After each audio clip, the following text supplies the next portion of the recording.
Hello everybody, I'm Raphael Perry, and it's time once again to return to Sorcery, Book 2.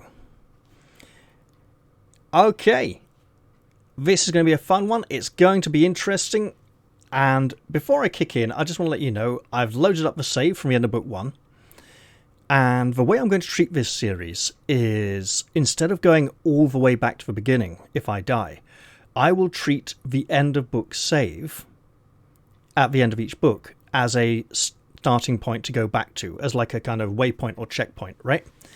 So now we go into book 2, and I think let's try to enjoy it. I did try to record before, something bad happened, I wasn't happy, and yeah, sometimes life goes crazy, eh? The Crown of Kings has been stolen by the Archmage and taken across the Baklands to Mampang. You have been sent to get it back. Should you fail, the whole of Kakabad will surely fall. A journey began. From the outpost settlement in Analand, you crossed the Shamutanti Hills.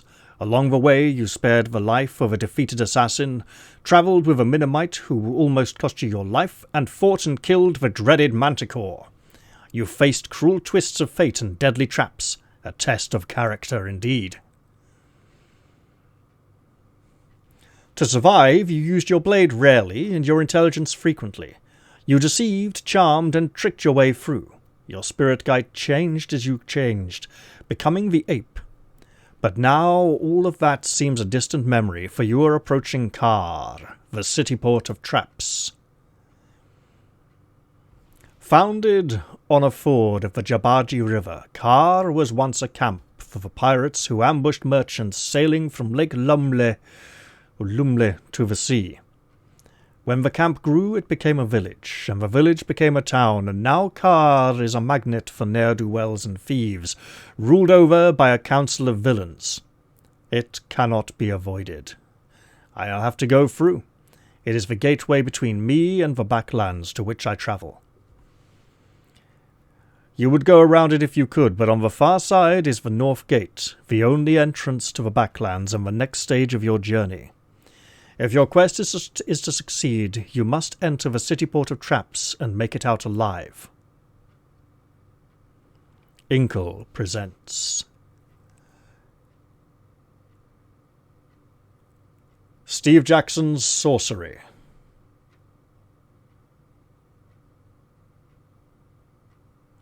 Part 2. Khare, Cityport of Traps.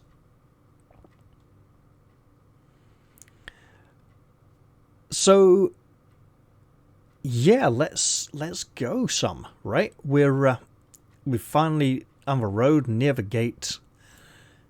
I'm liking this signature at the bottom of the map. It looks almost Islamic.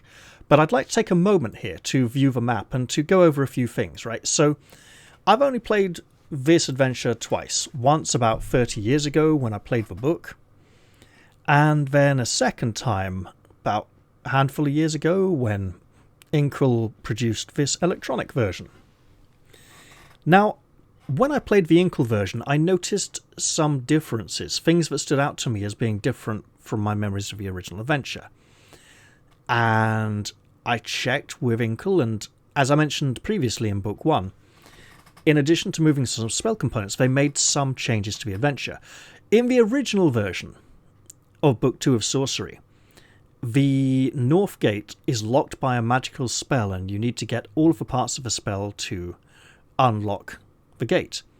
However, the spell, I don't think anyone in the city knew the whole spell, but there were like a few people scattered around the city who knew bits of it. And you had to gather them all up, and if you failed, you could end up being sent back to the beginning of the city. You know, go to jail, do not collect 200 gold pieces, do not pass go, so on and so on, right? And then you would have a chance to break out of prison and get away, or just rot in prison and fail your quest. There's also a number of strange parts in the city, which also feel a bit like playing a game of Snakes and Ladders, in addition to Monopoly. Certain encounters can move you to other parts of the city, so there are traps that would teleport you down into the sewers, and there's a great big sewer monster down there. There's, I think, like the guards could grab you and drag you off to another location. All sorts of things would move you around. So it feels very much like playing a board game. When I played the Inkle version, I found that they had changed some things regarding the gate on the northern side of the city, so that you wouldn't have to keep going back and replaying parts of the adventure. This is one of the 3 Fighting Fantasy books that I know of that had replay mechanics. You also have Citadel of Sorcery, Forest of Doom, and I don't think any of the others actually have, apart from this one, have replay mechanics that push you back to an earlier point of the adventure and let you replay through encounters that you've already experienced. So now, let's center back in on our hero and see where the adventure takes him. So, the fact that the adventure has been changed a bit, yes, it's not quite the adventure I played years ago, but hey, that was years ago, right? So this is practically a new adventure. There may be a lot of similarities. Oh, look at that picture. Alright, but it is different in some ways as well. Twilight already. The great city of Khare has loomed large on the horizon all day, but has been slow to reach. The path tracing great loops back and forth through a deep and narrow pass. I do see a looping, winding road there. Look at it curving and curling around those hills. This tree looks like Blackwood. It's got all those little thorns. Blackwood has no bark, and is it Blackwood or Darkwood? I can't remember. I think it's Blackwood. It's got no bark, but lots of long, spiky, thorn-like growths growing out of the wood itself. This appears to have bark, however, so I don't think this is Blackwood. I think this is something else. You've not seen a living soul except once, when a dark figure raced across the hilltops overhead and then was lost from view. I think that was Flanker from the assassin. We met him. So you are naturally curious when you round a bend in the path and see a beggar crouched low against a rock, muttering to himself. All right then. You stop out of sight behind an outcrop, but the beggar does not look much like a threat. I'll wait and watch him. You watch in silence. The beggar is an unfortunate soul. His head twitches from one side to the other every few minutes, and he mutters and murmurs to himself. "They're hiding under the rocks, sir. Hiding in the rocks." Well, if he's seen me, I'd better approach. You call a greeting and stride over, and he leaps to his feet, drawing a short stick from inside his cloak. "Who goes there?" he demands. "What's your business in Khare?" He's a beggar. He's outside the city walls. If he was inside the city walls, I should be concerned that he might be a spy and could pass on information to people in there. As he is currently outside the city walls, I doubt he has a key to get in, right? So, and I don't think the guards would let him in easily or take his word too seriously. I've been very cautious in the inns on my way here about revealing too much about my quest, because the spies of the Archmage could be everywhere. I'm also aware, though, that the gods and goddesses are interested in the results of my quest. The sorcerer worships the goddess Libra, who is the goddess of law, I think, and is her champion. Other gods do occasionally take interest in the story, but only slightly. So I could greet him, say hello, and he might... That's a way of circumventing his questions, but it might get his suspicions up, and he's already pretty paranoid. I'm a traveller. It's fairly nondescript, simple, we could go with that. Why is that one marked? Interesting. I'm on a quest. The man prods a little harder with his stick. A quest? A quest for what? You know what? I'll tell him. I seek the crown of kings. You answer, watching his face closely for a reaction. If he has one, he hides it well. Never heard of it, he replies. What's it for? He prods harder. Answer me or you'll face the consequences. Who are you? to question me like this? Who do you think you are, you grotty little man? Or what consequences? Step aside. I'm not going to threaten him, like, get out of the way. What consequences? Better you don't find out, he replies darkly. I am the city guard. No one enters Khare except through me. And then, despite his age and clear ill health, he comes at you, waving his stick. I won't fight you. You tell him, you're unarmed. He waves the stick close to your face, jabbing a few times, but you push the point aside with one hand. All right then, he declares. We'll settle this fairly. He tosses the stick to one side and raises his fists. The knuckles are blackened with scabs. Look, I'm still not going to fight you. You reply, I mean it. The beggar makes a short braying noise, like a laugh. And then lamps you on the nose. It is surprisingly painful, and he's readying for another swing. I'll step back out of his reach. You step back, and with that, the fight seems to drain from him. He sits down again suddenly, sad. Very well, he moans. You're right, I suppose. I can't defend the city on my own. Well, you're very brave being out here trying to do it on your own. You tell him kindly. Am I? He asks, looking up. I don't feel brave. I'm still alive. Doesn't that make me a coward? He shivers. You don't have any food, do you? He asks sadly. You know what? I'll give him something to eat. You rummage in your pack and pull out a hunk of bread and cheese. Here. The man grabs it and eats gleefully like a wild dog. He murmurs and grumbles to himself as he does so. Well, good luck. He nods to you, mouth still full.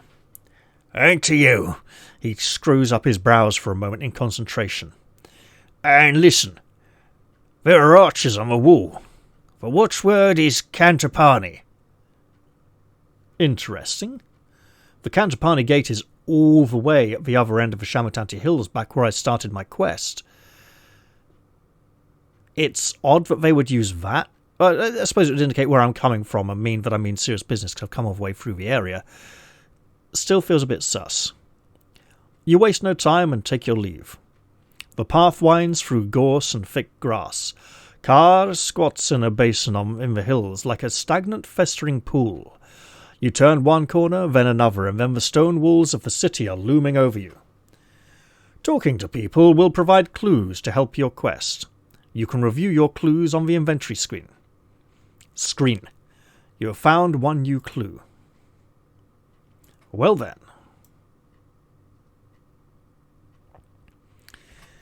Before the entrance is a wide open area that will take a few minutes to cross.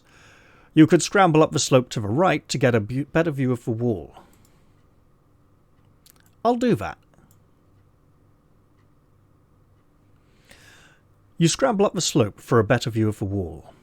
It is formed of staggering man-sized stone blocks, held together with gallons and gallons of mud and loam, drenched from the base of the river. It curves away in both directions, unbroken except for the gate. And it looks like the old soldier was right. There is an archer posted on the battlement above the gate watching the clearing. I'll watch the archer. See if he's spotted me yet, and if he's suspicious. You keep watching. The guard above the gate looks this way and that, but doesn't shift from his position. Run? No, that'll make him suspicious. I'll just approach, down into the pass cautiously. There is nothing else for it. You put up a hand and call out. The archer lifts a hand to shield his eyes against the sun. "Who goes there?" he bellows. "Friend or foe?" I'm not going to say neither. Foe, you just shoot me. Friend, look, I mean no animosity towards the city. Friend, you cry. "Oh, is that so?" the archer calls back. "Then what's the watchword?" The guard cocks an arrow and waits to see what you do. Look, so he's knocked an arrow, he hasn't drawn back to full draw yet. I'll say Cantapani and hope I'm okay. "Cantapani," you call. The guard considers this for a moment, then lowers his bow. "Approach," he calls. We'd better approach the gate. The city gate stands before you. It is as tall as two men and would be broad enough to ride 3 horses through, if only it were open. But instead it is locked, and there is no other way to the city. Luckily, of course, you have a key. Indeed, the chief of the Sven village gave me a key, and I'm going to blatantly use it. If I knock on the door, someone's going to come and answer it on the other side, and they'll want to know what business I have in the city. I'll just unlock it. You quickly remove the Sven chief's key from your pack and slip it into the lock. The tumblers click as the key turns. I could wait. There's a guard on the top of the wall. If I'm taking too long down here, he'll get suspicious, so I'll go inside. You ease open the door, peering cautiously inside. There is no one about. You slip through the gate and it slams shut behind you, key still in the lock. Whoever the next ruffian to visit Khare may be, he will be grateful for your little gift, so I don't have the key anymore. Very well then, into this courtyard. You pause just inside the shadow of the gate. There are no guards about, at least none that you can see. To your left is a low stone building with metal bars for windows. I'll duck behind the building. Hurry out of the yard. They might ask why I'm running, so I want to be more cautious. You hurry over to the wall of the building and crouch down, a heartbeat before two soldiers come round the corner. The building means you're covered, but if they spot you, you'll have nowhere to run. Perhaps using magic might give you an advantage. Absolutely. What have I got? I've got I'm not going to throw a lightning bolt at them. Tell requires a skull cap, which I have. That's telepathy, right? That would help me understand what they're doing. M-U-D. I don't have sand. Create quicksand. That's not going to really help very much, is it? P-E... Pep? Needs firewater. That would power me up for a big fight. Right. Pop?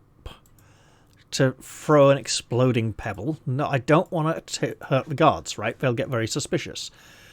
S-A... Sap? Would make them depressed. They might be too depressed to chase me. Or sus, sense danger. Look, there's guards. I think I know where the danger is. You know, if I sense them coming towards me, it'll be too late. But telepathy may be very useful in this situation. You slip the skull cap on your head and cast your spell. The thoughts of the nearest guard enter your mind as clear as if they were your own. It seems he has been sent to the watcher on the wall. It seems he's been sent by the watcher on the wall. It also seems he thinks the watcher is an idiot. It seems he has a bunion on his toe and wants to get back to his dinner. The guards slide open a small panel set in the door and look through for a moment. Then they snap it shut and march away. You straighten up and hear a noise through a barred window of the stone building. A sneeze. So yeah, the guard up on the wall at the top told them, look, there's someone at the gate. They went down, opened the panel, looked through, didn't see anyone, thought he's a bloody idiot, we haven't heard anyone coming, walked off. Yeah, I'll look through the window, someone in there sneezed. The building might be useful. It might be a storehouse, or better yet, an armory. Standing on tiptoes, you peer in between the bars. Not a storehouse, then. The building is quite bare, except for a wooden bench on which an old man is sitting. If I try and attract his attention, he could make some noise, which would then attract the attention of the guards. If I can get in through the door, the way a guard would normally go to visit him, his reaction... Look, he might think it's a guard coming in which case he might make a bit of noise, but they'd hear the door close and might think, oh yeah, someone's just gone in or something like that. Right, so I'll try the door. It's a bit less suspicious. You go over to the door of the building. The key is still in the lock. Then I shall go inside. You turn the key and unlock the door.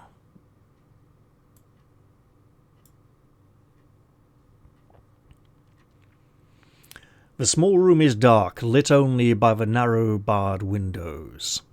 It takes a moment for your eyes to adjust to the gloom, so you don't notice that the door, which must be heavily weighted, has swung shut until you hear it lock behind you. The old man who is watching sniggers with contemptuous glee. And there he is, sitting on his bench with a massive, stonking, ginormous candle. That's like an 18-inch candle. That thing is huge. And there's a rat sleeping on the floor. Oh no, it's turned its head round and it's looking at me. I thought that ear was its snout, and I was like, there's a rat sleeping, it's just lying down. No, it's looking back at me like, what are you doing here? Now, Khare is the Cityport of Traps. For the door to swing shut and lock on its own, that feels odd. It implies to me there was someone waiting outside to lock it after it's shut. But it must be some kind of complex mechanical trap. Very modern. Well, I'm in here with the old man now. If I ignore him, what's going to happen? The guards will eventually come. I came in here to interact with him, so I might as well do it. Even if he is sniggering. You step towards the shadowy bench. Greetings, old man. He ignores you. He is concentrating hard on something on the ground just in front of him. A collection of small stones scattered as though for a fortune-telling. After a moment he gathers them up and tosses them again. You notice that his other hand is missing completely. The left sleeve of his tunic hangs limp by his side. I'll ask about his arm. You point to the man's sleeve. Did the guards do that to you? The old man snickers. An ogre in the Shanker mines did it to me, no less. But I don't need the one. I only need the one for swindle stones. What swindle stones? You ask, intrigued. Stranger in town? Don't know how to play? Better and better. He shows you one of his stones. It is a strange, 4-valued die. Sit, he pats the bench beside him with his one hand. Play. We can talk while I beat you. All right, you'll have to teach me the rules. Oh, my lucky day. He grins with his one remaining tooth. It's easy. We each roll our dice in secret. Then we bet on what we've rolled in total. You call if you think the other player has bid too high. The loser gives away a die. You go over to the bench, intrigued.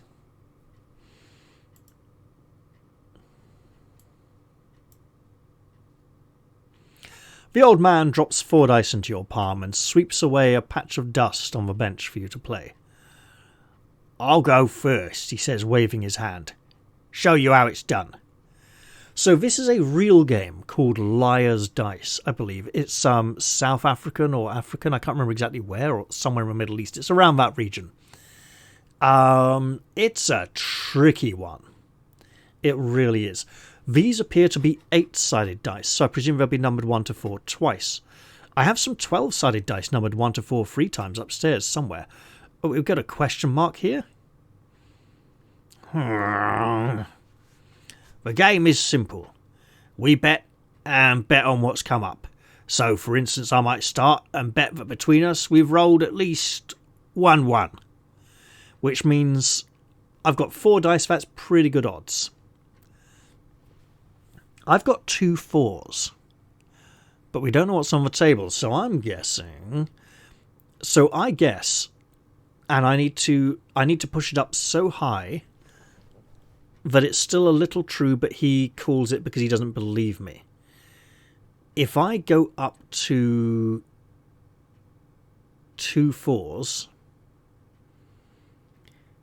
he has to then go with 3 of the same number, which means he either has 2 of that number. So it's about confidence, right? So I'm going to say, I think we got a 2. Don't know this table, so I'm guessing a single 2. Indeed, so I can't see your dice and you can't see mine. You only have what I tell you about what I've got. So I'm going to say between us we got a 4. But you may be trying to deceive me. So I'm going to say we've got 2 4s between us, because I know I've got 2 4s. If he's got 1 4, he's probably going to think I've got a 4, but if he goes 3 4s, then that's tricky. He burps. Alright. If you believe my bid is too high, you call, and we check. Otherwise, we keep bidding higher and higher. Okay, so he's on 3 of a kind. We've got 3 1s, which means he could have 2 1s there. That's reasonable. I'm going to say 3 4s. If I say 3 2s, he could have 2 2s, right? So this is trying to get him to call my bluff, but be true. I'll say 3 4s and see if he calls it. Anyway, and now I think you have a bid too high. Let's see who wins. I'm calling it. Show your dice. There are 3 4s. The round is mine. Excellent. And we take away 1 of his dice. So now he has 3 dice to my 4.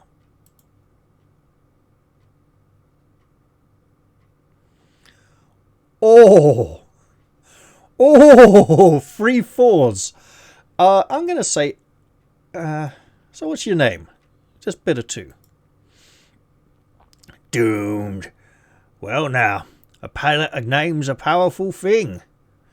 A 4. I'm going to say 2 4s. You don't know your name, do you? My name doesn't matter anymore. I used to be someone, but these days I ain't. 3 4s. Okay, he's got to be confident in 4 4s. You know what?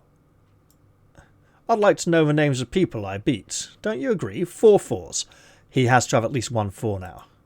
And this is likely to make him cool, because he's not likely to suspect 5 4s. Ha! Think you'll get me riled, do you? 5 4s, 3 dice, 1 in 4 chance each. Very unlikely. I'm going to call it. There's only 4 4s. He loses again. Excellent. I'll start with a 4. Okay, I'm going to escalate to 2 4s. Let's try this. I'll raise that. 3 4s. He's only got 2 dice. He needs 4 4s for that. I'm calling it. He needs 2 4s, I mean. Yeah, only 2 4s. I win again. Excellent. Let me see. A 1. Doomed. Well then. A 3. He either has a 3 or thinks I have a 3. A 4? Sure, I'll go with a 4. I'll raise that. 2 3s. That's literally impossible, so I'm calling it. Only 1 3. The game is mine. Excellent. The old man nods, gathers up the dice. I went easy on you, of course. Rematch? Yeah. Let's see if I can get more information out of him. I'll play another, you declare. How about a wager this time, he asks. 2 gold pieces. All right, I'll take the bet. The old man counts out 4 dice each and takes a first bid. All right. It's better here than where I spent last night. 2 4s. 3 1s. You don't know the half of it. I spent last night in the sewers. 3 4s. I don't have any 4s, so I'm calling that one. Perhaps I can tell by the smell. If he's got 3 4s, that is an amazing roll. He has got 3 4s. Oh, bother. Okay. Let's begin at a 3. And then I can escalate to 2 2s, hopefully. Doomed. I've not eaten in 4 days. 2 4s. On that many dice? I'll go 3 2s. Oh, good thing I brought my own provisions then. In a city like Khare, it's important to have friends here. 3-4s.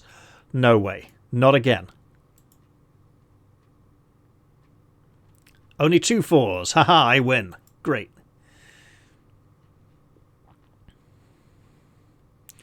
Let's begin at a 4. Let's escalate to 2 4s and see if he goes for it.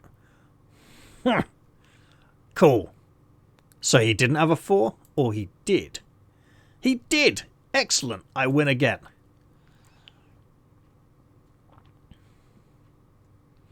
How about a 1? Doomed. Well then, a 4. 2 2s. He's only got 2 dice, right? Here's a bid. 2 4s. There's no way he's got 2 4s. Calling it now. There we go. And... ooh, okay. So, what did they get you for? A 2. Ah, it's a mistake. Calling a 3. I'll raise that. 2 2s.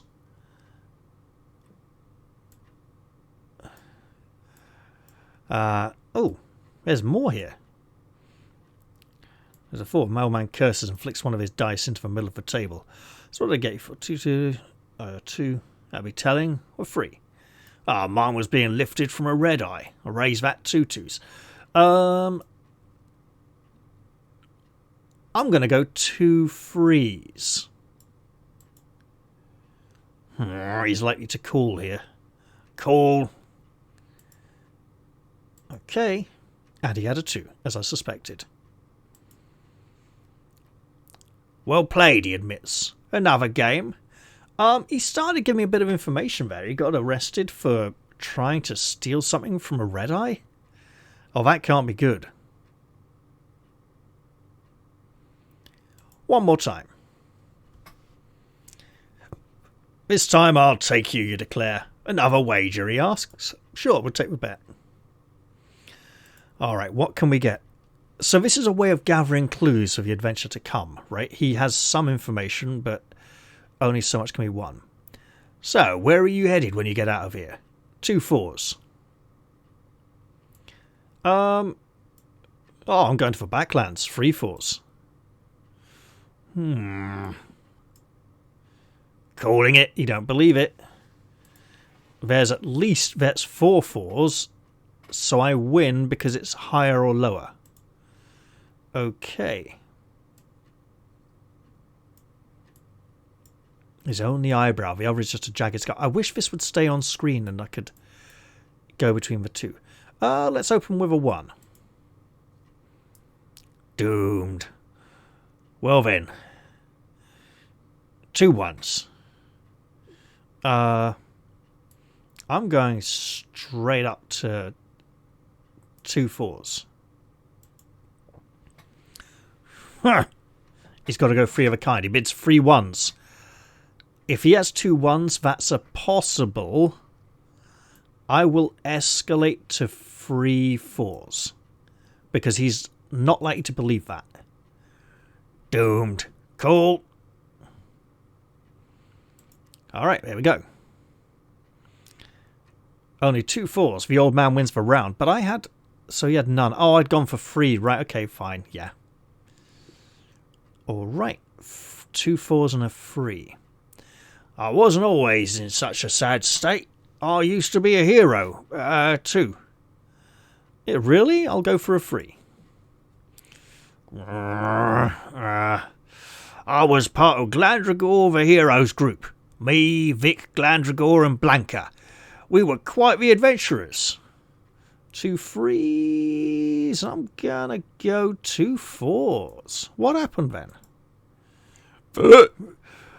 Glandragor was trapped by a cave-in. Vic left him to die. That tore us apart, more or less. 3 3s. My turn then. I can go 3 4s or 4. Do I think he's got 2 3s? possibly. If I go 3 4s and he doesn't have a 4, what's he bid so far?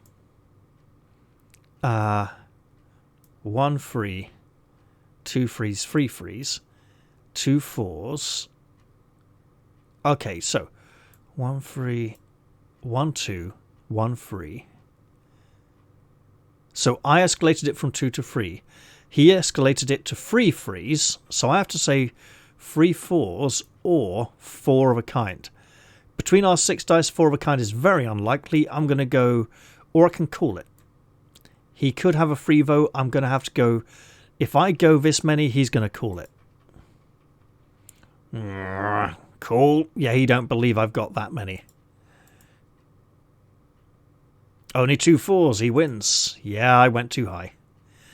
So sometimes he'll get you into a position where you have to, where you've basically lost whatever you do, right? He's got you into a position where if you call it, you've lost, and if you escalate it, he's blatantly going to call it. So you can tell where the escalation is going to come based on the amount of dice on the table. So I've got a 3 and a 4. I'm going to be sneaky and call out a 2. Don't you want to get out of here instead of just playing dice? Okay, I'll go for a 3. Because I don't want to reveal too early what these are. And if I can get him to escalate a 2, then he's probably got a 2. Doomed. I'll raise that. 3 3s. If he's got 2 3s there, I'm calling that. That's suspicious. He's got 4 3s. So it wasn't too high. How does he win that one? He raised it to 3 3s, and it's that does. I'm not. There must be something I don't know about the rules. How about we lead with a 3? How about we escalate that to a 4? Well then, 2 4s. He's got 3 dice. It's possible. But if I go 3 4s, he knows I've only got 1, so I can't have more than 1 more than he's got.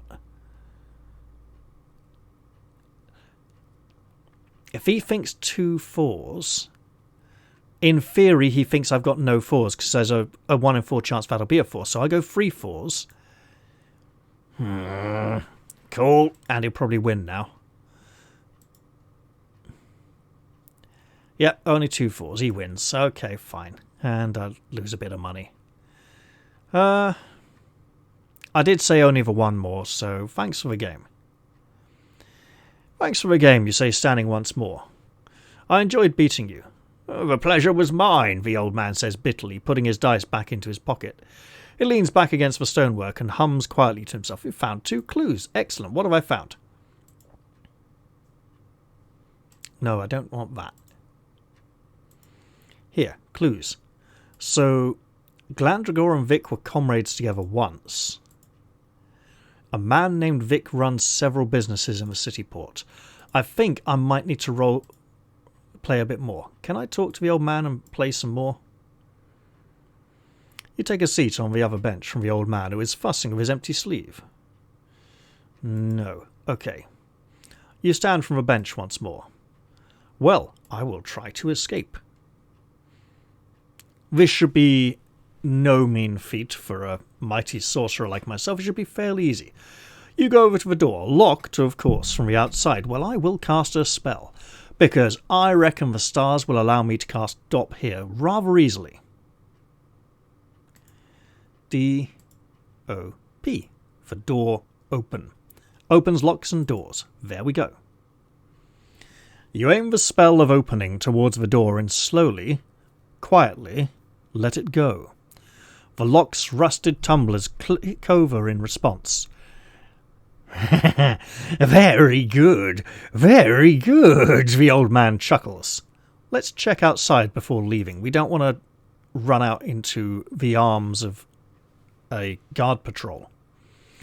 You check outside. The yard is empty. While you've been locked up, the sun has sunk below the wall. You should be able to walk right out of here under cover of darkness. The old man is less cautious. He's up and out of the door like lightning. Okay, he's running, then I'm running. You know, I don't want to be If he runs, he could draw the attention of the guards, so I'd better be running too so I don't get caught. The old man is spry despite his age and is quickly far ahead of you. You seem to be forever rescuing old men, first from the tree outside Cantapani and now from prison. Well then, let's leg it out of that courtyard. At the end of the yard, the road splits. Looking left, you see the guard lined up in rows, running drills, but best not to head that way. To the right, the road leads toward the first buildings of Khare, but you can just see the old man disappearing off in this direction. Well look, I ain't gonna walk into the guard's training ground like some numpty stranger to town, so I'd better go this way. Yeah, that'll do. Night is falling. Luckily, by the roadside is a small inn which will make a perfect place to stay before you lose yourself in the winding streets of Khare. Alternatively, you could walk into the field to the right and sleep out under the stars. From somewhere nearby, you hear a low baying howl. Look, if something's howling like that, like some kind of dog, some wild dog, I probably shouldn't sleep out in the fields. Even if it's chained up or tied up somewhere, I ain't gonna get a decent night's sleep. So, to the inn I go. Oh, another nice little sub-map. A sign outside the inn proclaims it the Crooked Finger. Well, I'd better get in then before that crooked finger finds its way into my purse. You go inside and find an empty bar. The bartender is snoozing at the counter. Clearly trade is bad. Well, I better go see him then. If trade is bad, he'll be desperate for my money. He might charge high prices, or low prices to try and guarantee a sale. The bartender wakes with a snortle as you approach. Greetings, traveller, he yawns. You'll be looking for directions to somewhere else, I suppose. Well, I'd like to eat first. No food here, I'm afraid, the innkeeper says. No point since the rats get it all, but a bed for the night will cost you 7 gold pieces. Do you play swindle stones? You ask, hopefully. The innkeeper narrows his eyes. If you think you can cheat me out of my gold, you got the wrong idea. Oh, no cheating, a fair game. Or, so you're no good? You're right. So you're not very good then? You reply with a carefully calculated insult. The innkeeper's brows knit downwards. When I was a boy, he growls, I could play 6 games of swindle stones at the same time and win at least 5 of them. I'm one of the best players in this city. Well, I'm just a beginner. Ha ha ha ha! The innkeeper laughs. Of course you are. Think you can walk in here and hustle me? A full-blooded Kharian? You got another thing coming. Come on. He sweeps a space on the bar top. He rubs his hands. What's the stake? No stake, just for fun. Can't play without a bet, the innkeeper replies, rubbing his hands together. If he's a compulsive gambler, that could explain why his inn is in such a bad state. So what do you got? Well, I've got this jewelled collar from the bloodhound fur rug in the village, the enchanted village of Traps in the Shamutanti Hills. I bet this, you reply, lifting the jewel-studded collar and placing it on the bar top. The innkeeper lifts the jewel-studded collar and turns it over in his hands. Very well, he says. If you win, you can stay here for free. Sound fair? You nod. The innkeeper counts out 5 dice each and waves at you to bid. Oh, 5 dice, that's going to be rough. Okay. I have no 1s. I think I'll guess a 2. Well, my bid is 2 4s. You know what? I'll escalate that to 3 4s. With 10 dice, that's possible. Oh, I'm not calling yet. 4 4s. How many 4s does he think I could reasonably have? Probably 2 at the most. If he has 2... If I go 5 4s... Yeah, we'll go 5 4s, but he's likely to call it and not believe it. Well, Here's a bid. 6 fours. There's no way he's got 4 fours on his 5 dice. Calling it now. Only 4 fours. I win. Hooray. Alright. You roll your dice. The innkeeper peers under his palm and sucks his teeth. You in Khare for a while? You are? 2 twos? Short while. I'm going to go 3 threes. No, I'm going to go 2 threes because that gives me room to escalate. Ha ha! Then be sure to visit the festival. 3 threes. You know what? He's confident of a threes. He's probably got at least 2 threes. If I go straight to 5 threes... The thing is, we need to call now, or... If I go to 4 threes... Sure, I'll stick at 4. If I go to 4, and he calls, I win. He then goes to 5 threes, I call, he could have 2 threes. So if I escalate to 5 threes, and he calls it... Sure, I'll go 5 threes, because that way we'll just be even and... A den of thieves and pickpockets, no doubt. Grr. Aye. And you have to watch your purse, but also a good time to be had. Yeah, okay, calling it. 6 threes, very unlikely. Oh. He had 2 threes. I might be getting more clues here. I'll open with a 1, because he can always escalate back to a 2. Well, I bid a 4. Alright. 2 fours. Huh. I'll raise that. 3 fours. I've got enough dice that he could believe I have 2 fours. He could have 1 4, probably not 2. If I go 4 fours... Yeah, I'll raise that. 4 fours. Trying to get him to call here. Well then, 5 fours. On 3 dice. No, calling it. He could have 2. He didn't. Woohoo. Yeah, I think he is an addictive gambler. Okay then. A 3 and 4 fours. He's got 2 dice. Let me say 2 fours. If he's saying 2 fours, he's probably got at least one of them. I'll say 3 fours. Alright, let's try a little higher. 3 fours. Ha ha! My bid. 4 fours. Okay. This is tricky. Okay, 5 fours on the hope he's got 1. And then he should find it unlikely and call it. Well, graves that. 6 fours. No way. Nah. Not happening. Oh, you... Alright. He did have... I was thinking the only way he could confidently go to 6 fours is if he had 2 of them.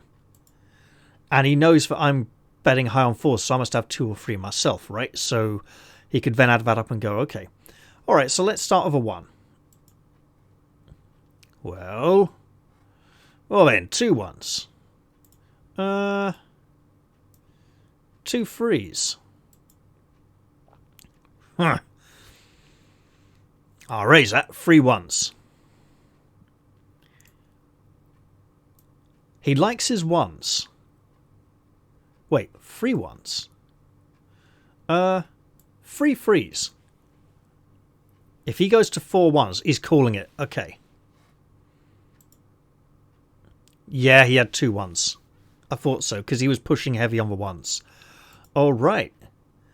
So now, with only 1 to bank on, he needs to... Oh, he's going first. He's going over 3. Okay, I'll go over 4. Oh. Ha! This inn serves for guard and those coming through the gate, and you're no guardsman. 2 3s. Wait.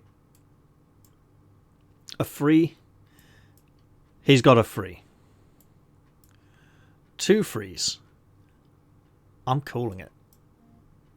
Because it's literally impossible. There we go. Ho ho ho. You pick the jewel-studded collar up off the bar once more with great relief. The room is mine? He nods grudgingly. I was unlucky. It happens, he says. You want another round? No, I think I've played enough. You tell him, happy for with your winning streak. Very well, he looks quite annoyed. Well, I've got an inn to run. Hope he doesn't try to murder me in my sleep. You nod to the innkeeper and head up the stairs to the guest room. It seems clean enough. There are no rats in the bed, and the linen seems to have been washed at least once this month. Well then, in I go. After a long day of walking, the thought of a real bed is a welcome relief. You settle down, and I will eat something before sleeping, probably the bomba fruit. It is my only remaining food. You eat the last food you have, the nourishing bomba fruit, then settle down to sleep. The sounds of the city drift to you on the night air, shouts and screams and the occasional distinct howl. You doze fitfully. The dreams, when they come, are of the wall, like a towering monster drenched in moss and slime, the gate its wide-open maw. Meanwhile, the one-armed prisoner throws the knuckles of his missing hand onto the bench over and over, calling endlessly to himself. It is as though you see the crown sitting in the dust on the far side of the north gate, so close and yet out of reach.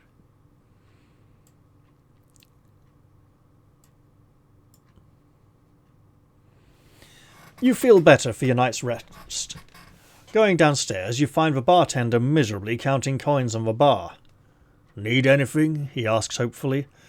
If I ask for food, he's already told me he doesn't have any, so say directions and hope he doesn't give me bad directions because I beat him at dice last night.